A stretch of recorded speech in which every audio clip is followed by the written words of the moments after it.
Hello, Upstart. Hey, welcome. Uh, Today we have a very exciting topic, and it concerns the Kamukunji parliamentary seat. We are going to discuss why it's so hard for a non-Somali to win the Kamukunji parliamentary seat. Well, we are going to give a brief introduction to Kamukunji constituency's location in Nairobi and its political significance since independence. We're also going to say why do Somali candidates, particularly those with strong ties to the Eastleigh area, dominate the parliamentary seat, and why it's so hard for non-Somalis to win. Uh, let's see the demographic dominance. Well, Kamkunji is home to one of Nairobi's largest Somali populations, especially in Eastleigh, often referred to as Little Mogadishu. Somalis, Kenyan citizens, and recent migrants make up a significant voting bloc in the constituency. Historical census and community figures indicate Eastleigh North and South combined had over 220 people 220,000 people as far back as 1999, and the numbers have only grown with continuing migration. High population density and voter registration levels amplify the community's electoral influence. Uh, Also, the economic factor. The Somali community has transformed Eastleigh into a massive commercial hub, controlling hundreds of businesses. This brings both economic power and social capital. Politicians who are trusted by by this business community, often Somali, garner strong financial and campaign support, which is out of reach for most outsiders. Well, let's also see the political mobilization and solidarity. Somali communities in Kamkunji have developed a strong intra-community mobilization, including clan-based support systems and local organizations. In context of local identity politics, voters often prefer candidates they perceive as protecting their communal interests and identity. Well, these tight-knit Somali networks create unified voting patterns, making it hard for outsiders uh, outsider candidates to penetrate even with national party backing. So, what is the historical legacy and marginalization identity? Well, Somalis in Kenya and in Kamkunji were historically marginalized, especially after independence and during the Shifta War, leading to a long-standing grievances and a desire for local representation as a form of empowerment. Uh, State distrust, periodic crackdowns, example, the Operation Usalama Watch, uh, further deepened Somali insistence on one of their own in elective seats as a defense against discrimination. So let's give a case study here. Uh, Recent elections.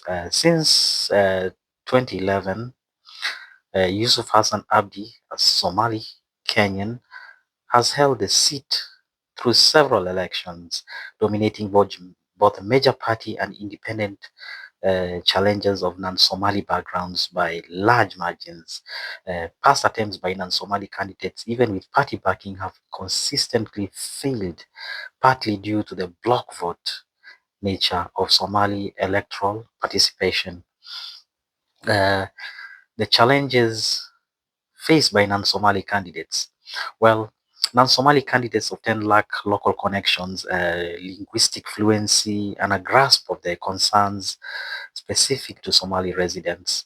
They may be perceived as parachute politicians only visible during campaign periods and lacking credibility with main community leaders. Even where non-Somalis have support in old residential areas like Bahati or Shauri Moyo, those voting blocks are much smaller and often more fragmented compared to the organized Somali vote. So what are the additional barriers, security suspicions and social divisions?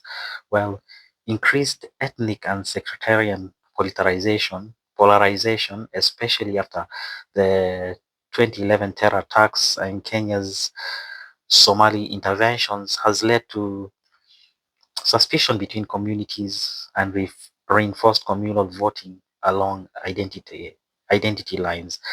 Well, this heightened us versus them mentality, where an outsider candidates are seen not just as political rivals, but as potential threats to hard-won local communal gains.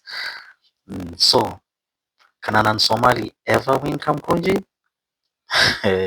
Well, now this is a very, very tricky question, but well, let's answer it. While not strictly impossible, the likes of Tom Mboya Aluo was the first MP, uh, and current dynamics make it highly improbable unless there is a significant demographic or socio-political shift or a unique unifying figure emerges. But any successful non-Somali candidate would need to build deep, long-term relationships with the Somali community, speak their language, and cultivate genuine cross-community alliances.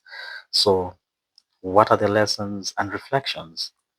Well, Kamkunji's politics are a vivid example of how demographics, history, identity, and local economic power can shape electoral outcomes in urban African politics. The challenges facing non-Somali contenders are not merely about numbers, but about trust. Yeah, coalition building and political realities shaped by a history of exclusion and empowerment.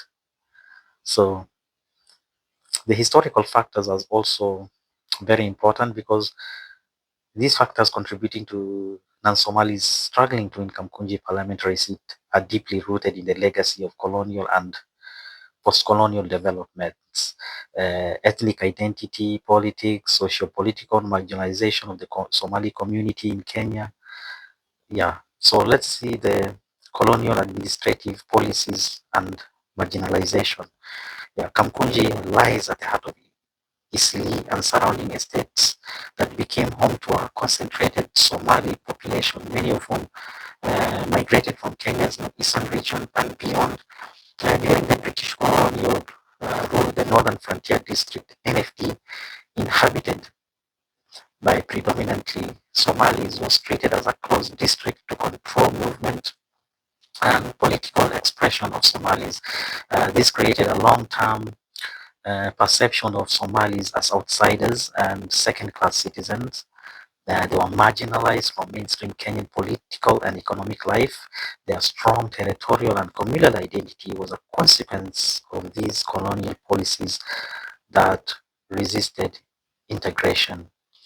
Yeah, ethnic and territorial identity formation. So, post-independence, the Somali community consolidated its identity around areas like Isli and Kamkunji, partly as a response to historic marginalization and security fears.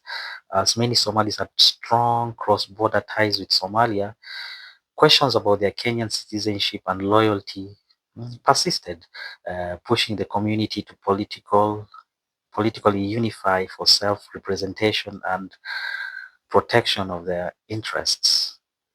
So the legacy of political exclusion and resistance, despite winning historically in rare cases such as Tom Mboya in the 1960s, the constituency evolved into a stronghold where Somali candidates were seen as custodians of the community's political voice. Yeah, the assertion of Somali political power in Kamkunji became counter to decades of perceived exclusion and discrimination by the state and dominant ethnic groups in the country. So What are the impact and conflict and security crisis? Well, events like the shift of war and later, such as the 2011 Eastleigh bombings and ongoing security operations, deepen Somali community solidarity and wariness of outsiders, political influence. This created an electoral dynamic where the electorate prefers candidates who are seen as deeply embedded in the Somali community and capable of defending it against external threats and discrimination. And what is the clan and community networks? Well, the Somali community's clan-based social structures provide a tight-knit support base for candidates from within, reinforcing voting patterns that favor Somalis.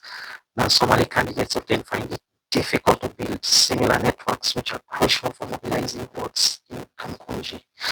So I will summarize and say that non-Somalis struggle to win the Kamukunji seat largely because of colonial and post-colonial histories, entrenched ethnic identities, and marginalization. The Somali community formed strong political unity to protect its interests, and ongoing security challenges reinforced the need for community-based representation that outsiders find it difficult to penetrate.